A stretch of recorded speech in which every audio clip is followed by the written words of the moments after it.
Hi, I'm Peggy at Portraits by Peggy, and today I'm excited because I have Sue Vicory with me.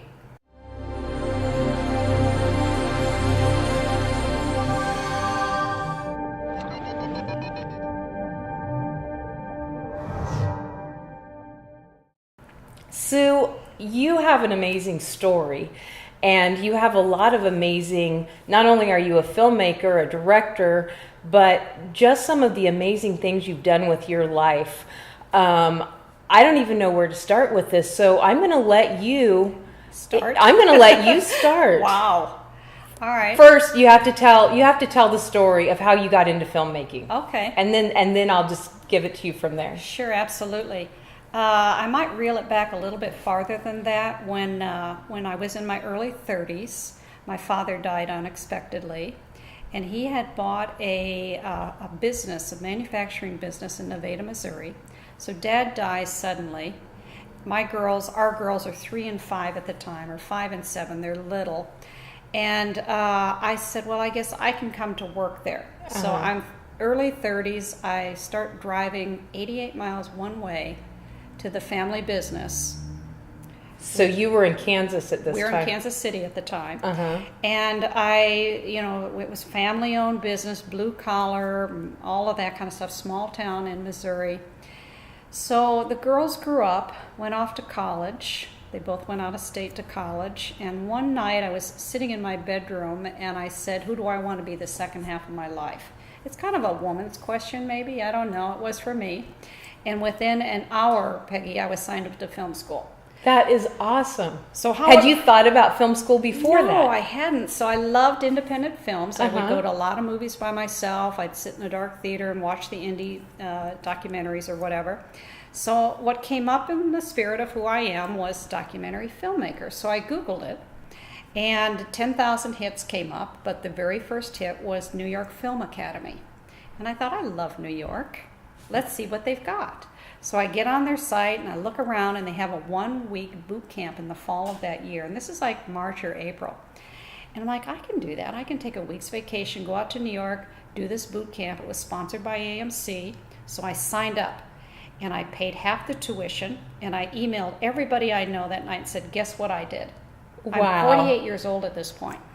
So the summer went on, and it got to where I owed the second half of my tuition. I was like, oh, is this stupid? Is it wasting a lot of money? Is it in vain kind of thing? So I email my daughters, and I say, what do you think? Is this a dumb thing to do? And my oldest daughter said, Mom, go for it. Awesome. So the money went in. I went to film school, and in 1 week we had to make a 3-minute non-dialogue, black and white, 16mm film in New York City.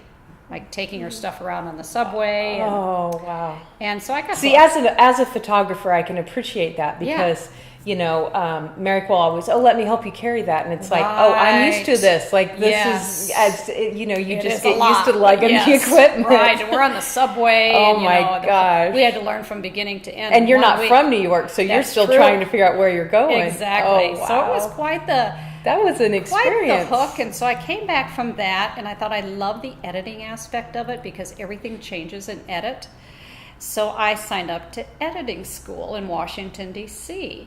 So then I go out to Washington, D.C. for a 3-day editing class for Avid. Uh-huh. And I loved the logistics of that. And somewhere in that formula, I crossed paths with someone that worked for ESPN, and he helped me set up an editing suite in my home. So I've gone from what shall I be the second half of my life to film school, editing school, and all of a sudden back in the day, the editing suites were quite large. Right. They were pretty labor intensive. So 9 months later, I'm like, I guess I better make a film. I've done all of this. Maybe I better actually show up with something. And I said, what shall I make a film about? And homelessness was the first thing that showed up for me. Same place in my house, same question, kind of a thing. And so I set forth to make a film. And I had to learn how to turn the camera on. I had to learn what does crew mean? Who do I get to do this with me? I called any friend I knew, kind of a thing. And I just sort of started. And 3 years later, I had a 10-minute film that premiered, ironically enough, days after Katrina hit New Orleans. Wow. and many people were left homeless. It was a crazy timing. We had planned the premiere for about 5 months. 10 days before we actually have our premiere, Katrina, and the word homelessness is on the lips of everyone in the world. We have standing room only at our premiere. This is like, I'm now 50 years old. It's my first film. It took me 3 years to make. We have standing room only. People from New Orleans already up in Kansas City in our audience. Wow. And we raised $30,000 that night, and the film went on to raise $200,000. So it's like, I couldn't have orchestrated that if I was the most brilliant human being in the world. But you were where you were supposed to be. Yeah, it was a real destiny light bulb moment for me.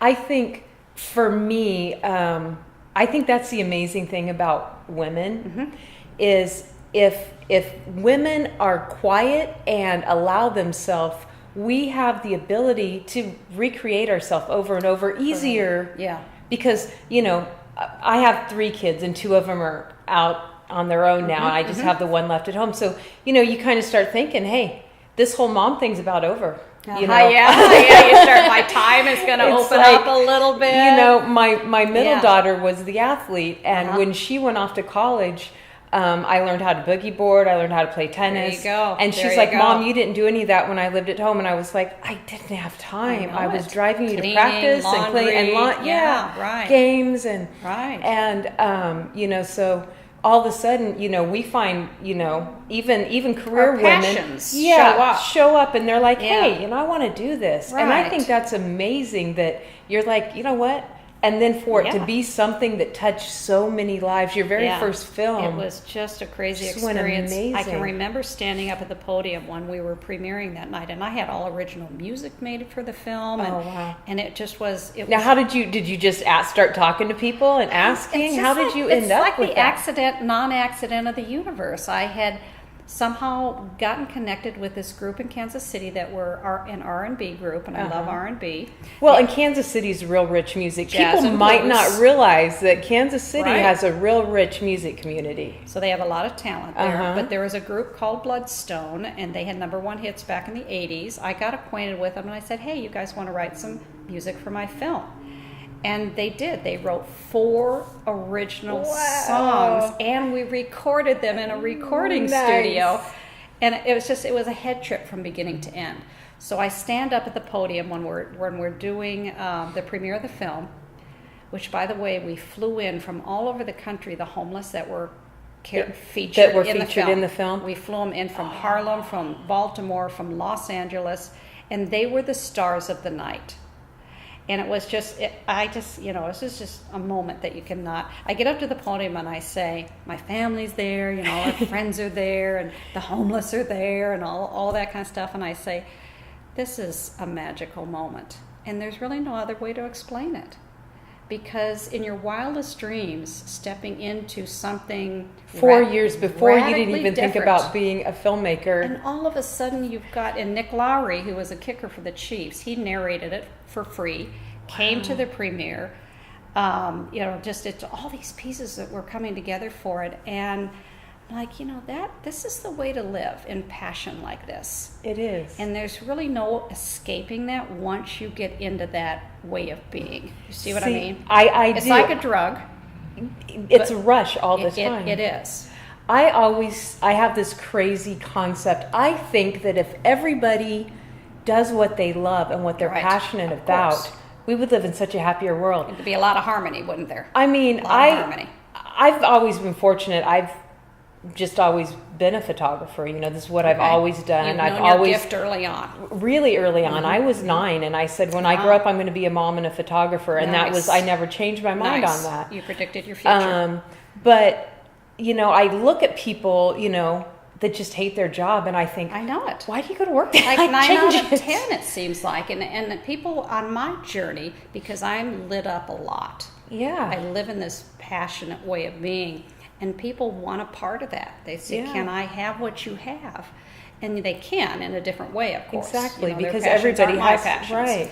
But once you get that formula of how amazing it is to be in this world, then it feels like you're a genius. Yeah. And a millionaire. You know what I mean? Because even on days where I'm got deadlines and I'm Sure. bogged Yes. down, and you love Or editing. driving through LA. Right, Yeah. and you're like, Yeah. you know, you love editing. It's not my I do, favorite. yeah. It's not my favorite, but Yeah. it's something I do, and I'm always proud of the end result. Yes. And I may have a ton of editing to do, you know, all these things that I have to do. And even on my worst day, I'm still doing you're what I doing love. what you're gifted and sent here to do, in my opinion. And I always feel like my goal is not just to take people's pictures, but Right. to make them Tell a story through the visual art. And not only that, but when somebody leaves my presence, when somebody leaves my studio, I want them to walk away like, wow, that was a great experience. Like feeling happy, relationship feeling, of being together. Because I think that that's more important than anything is I totally agree. building relationships and nurturing that. Totally agree. Because I think in the technology world that we live in, sometimes we forget to just say hi to people. It's easy to hide behind the whole technology. Several years ago, there was a Facebook challenge, and it was something to this. It was give 2 strangers a compliment every single day for a month. And I thought, I'm social. This will be a breeze. I'm going to do this. In person or on? And it had to be in person. Yeah, it had to be a stranger. yeah. It had to be in person. Oh, I like that.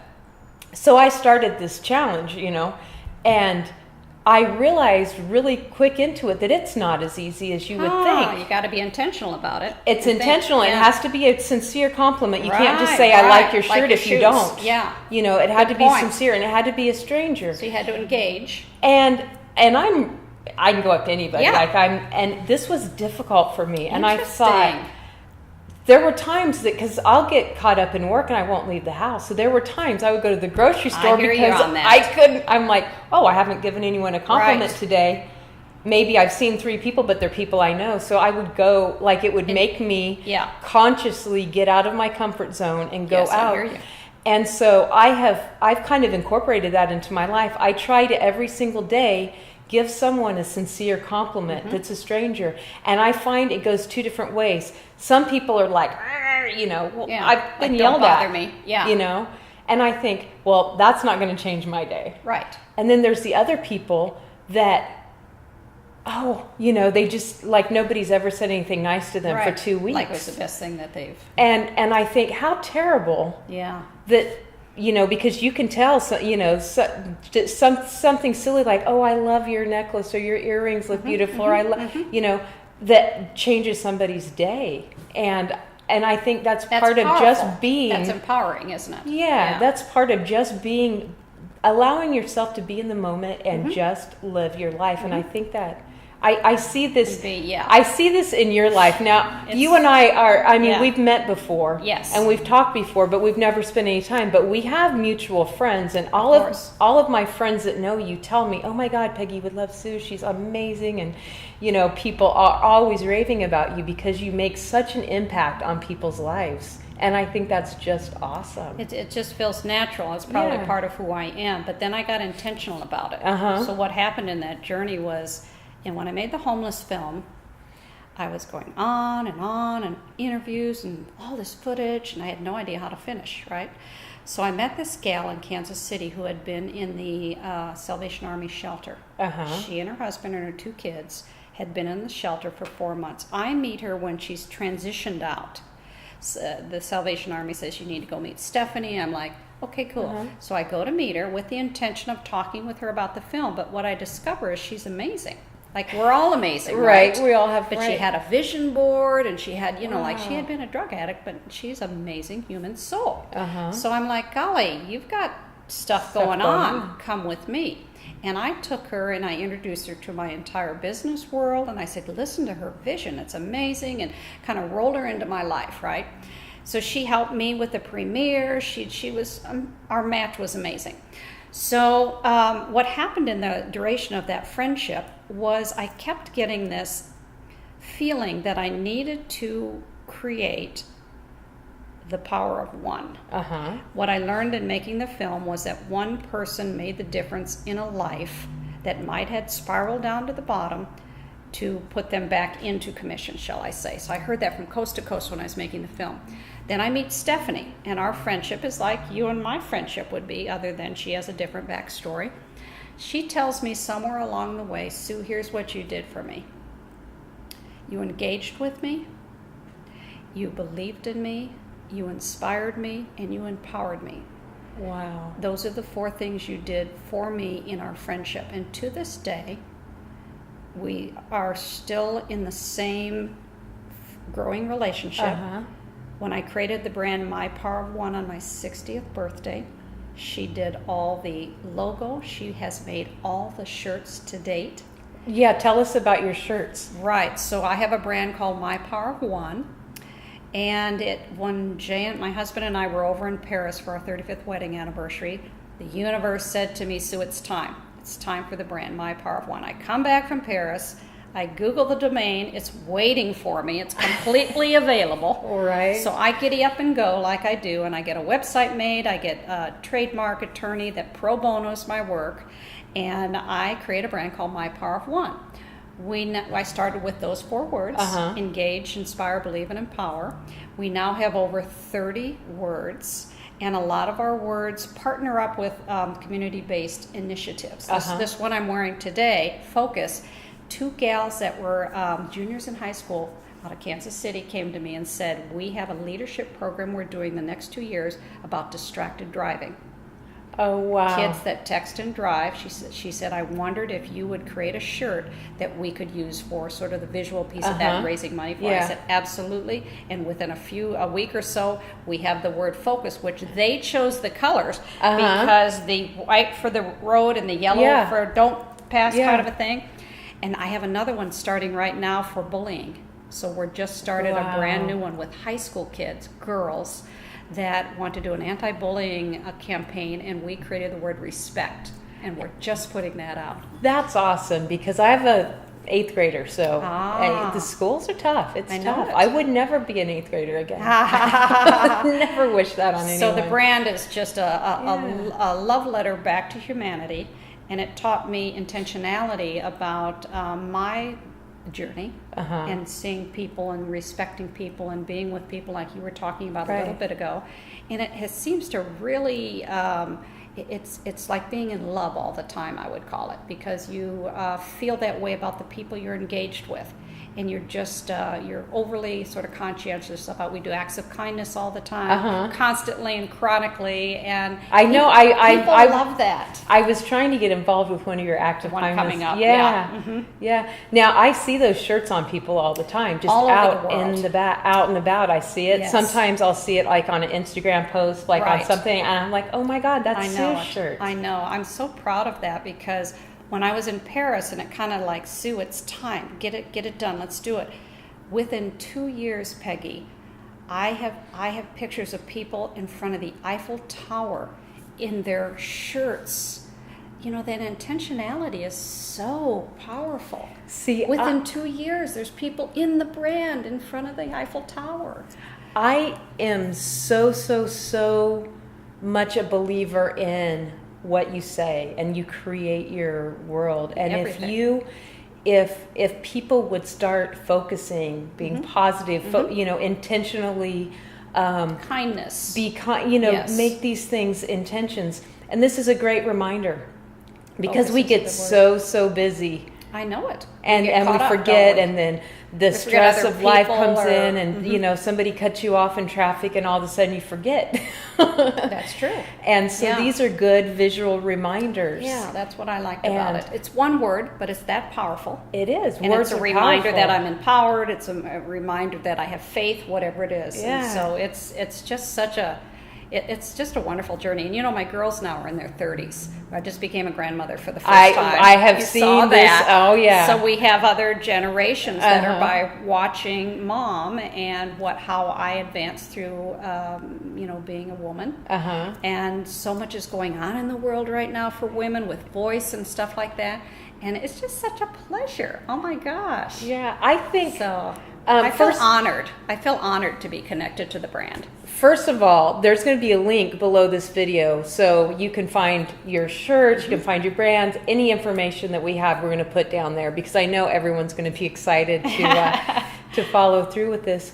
But the other thing that's always on my heart is empowering women. Yes, because it's big for me as well. You know, Because we're women. we're women. Yeah. I've been a woman my whole life. Me too. I mean, Me too. yeah, and I feel like being raised in the Midwest. Good point. My dad. I mean, and I'm. You know, I'll be 47.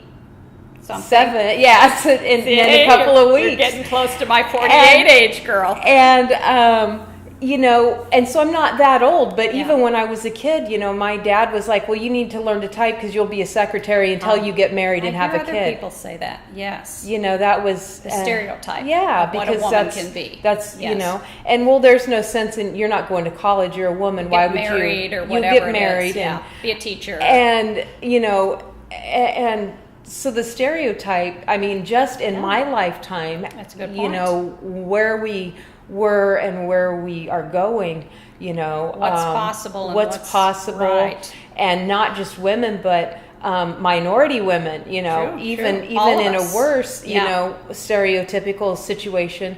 And so it's always, you know, I've never cared about the stereotypes. You know, I'm always No. like, well, I'm going to be a business owner and I'm going to do my I'm gonna thing. be whatever and, I want to be. Yeah. At any decade of my life. yeah. And so, you know, I like to remind women that there's Right. no reason not to. Right, there is to no do glass it. ceiling. And people No. ask me that a lot. They ask me questions about male-dominated this or that. And keep in mind, I've worked at the family business now as CFO for 30 years. So Right. I've had a lot of association with lots of different tiers. Right. Nothing has ever stood in my way except myself. So any hurdles that actually I make up are ones that are my fears or that kind of a thing. And I get that. Right. So I'm able to sort of like scoot around them Yeah. and go anyways. Yeah, the privilege is being here. Yeah. And the miracle is being here. And the word possible that you just brought up, I just got back like a week ago from Sundance where I was on a panel. So here I am, go to film school at 48. I've been going to Sundance since 1984. And all of a sudden, I'm sitting on a panel at Sundance representing women, filmmakers. And not in my wildest dreams would I have ever conjured that up. So I created the word possible, and I wore that on stage at Sundance Yeah. because everything is possible. Everything is possible. So it's just a big world. There's a lot of love out there, a lot of kindness out there, and I notice it because that's what I choose to notice. yeah. And so I have a lot of sort of hope for others and believe the best in, you know, what we're capable of doing. So Well, I think your life is definitely inspiring, and you know, like I said, you know, I everybody asked me, do you know Sue? Do you know Sue? You would love Sue. You would love Sue. and here I am. And so here you are on my blog. And thank you for driving up to LA because I know bet. the you had to stay focused I in the did traffic. very much focus, yes, and I got here successfully. I'm very proud of myself. Very, very. Just like going to film school at 48, I like just driving through LA is a similar experience. It can be daunting. So It can be, but it's, you know, I've decided that people are really nice to me in traffic here, and I Yes. really honestly don't notice. Now, when Anything I ride, else? I don't. Yes. When I ride with my son, I go, "Why is everybody honking at you?"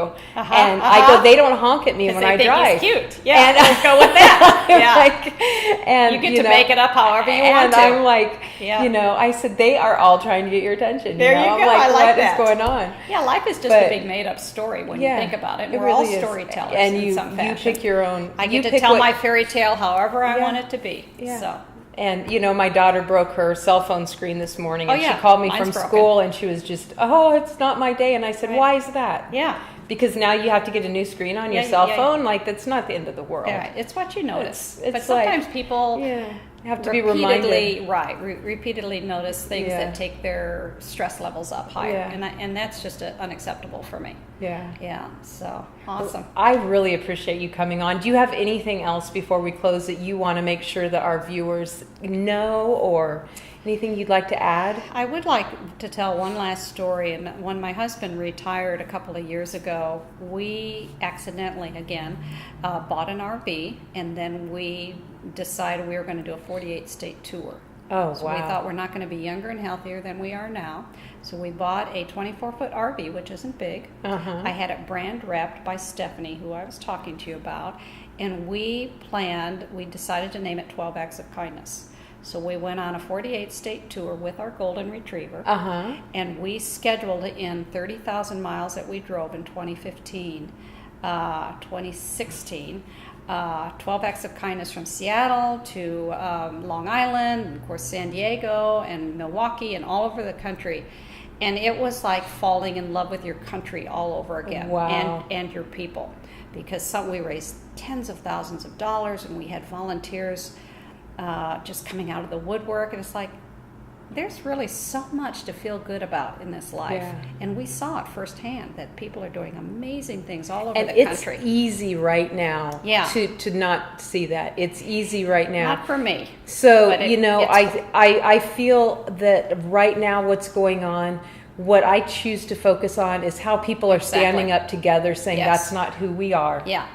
And Always I focus see on the people, positive, and you're going to have a positive life experience. Because there's a flip side to everything. Exactly. So I think women, the voice of women, our fingerprint, and that's why I started in documentary films, because the fingerprint is well heard there, and it's a genre by which has grown a great deal in the 15 years. So I'm just so proud to be a woman, and I'm so proud to have a voice. And that's the end of the story right there for me. It's just, it's I think your story is still just got tons of chapters. It's just like so amazing to be. It's a miracle just to be sitting here with you when you think about it. Yeah. Because we can think a lot of stories that we'd rather not be. Right. But we're us. Exactly. And that's extraordinary. There's a lot of roads that we could have taken that we didn't. Sure. We chose to. Because we're amazing. Yeah. We're amazing, aren't we? And we're both Midwest girls. Oh, so. no, I cannot believe that. Did I not know that before? I don't know. Oh, I knew you were from Kansas, and your family business. My parents live in Missouri as well. Do? So Where? they live in West Plains, down south. That'd be down by Nevada somewhere. Yeah, I would imagine so. That is just amazing. So it's a small world. Well, now your company, you make pressed tin ceilings. I think that's so cool. So the company started in 1898. And so it's you're 120 years old this year. Wow. And what I say that we're very proud of as a family is we have never laid anyone off. We've always been in the black, and our doors are still open after 120 years with all the economies and all of that. Ups and downs and everything. Of course, I had to make a film about it, so there's a little film that I made on the company. Very, very proud of. My mother at 85 still works full time. Wow. Still drives to work every day. That's good. Yeah. You know, my grandmother, she's passed away since, but on her 94th birthday, I called her up and I said, "Happy birthday, Grandma. How are you doing?" Where was she at? Where was she? At Beloit, Kansas. Oh, sure. Mm-hmm. And I said, "How are you doing?" She goes, "Oh, I'm a bit tired today." And I said, "Oh, what's wrong?" She goes, "My leg was hurting." So I got up and went downstairs and rode my stationary bicycle for 2 hours during the night. And I thought she was 94. It was I love that. And so she was a bit tired by the time I called her, because she, instead of sleeping, her leg was hurting, and she went and rode her bike. And I thought, and that's why she's 94. That's because exactly right. Would I have taken an ibuprofen and went back to bed? Probably. Yeah. Well, I've told our girls that I'm living to be 101. Yeah. So I have work to do between now and then. But it does set your path. It sets your intention. Yeah. And I've got, fingerprints left to leave, and while I'm physically here on Earth. Yeah. And it's just an awesome way to live. Yeah. I get just tickled being here because I'm so happy. Yeah. I am. And life is fun. It is. Life is fun. It's creative. It's definitely creative. And a huge, huge thank you to Sue Vicory for joining us today. We had an amazing visit. She is an amazing woman. Down below are links so that you can check out all of her information, see the work she's done, the documentaries, and get involved in My Power of One. Also, please make sure you go to YouTube, subscribe, like, and share this. All right, guys, have an amazing week. I'll see you next week.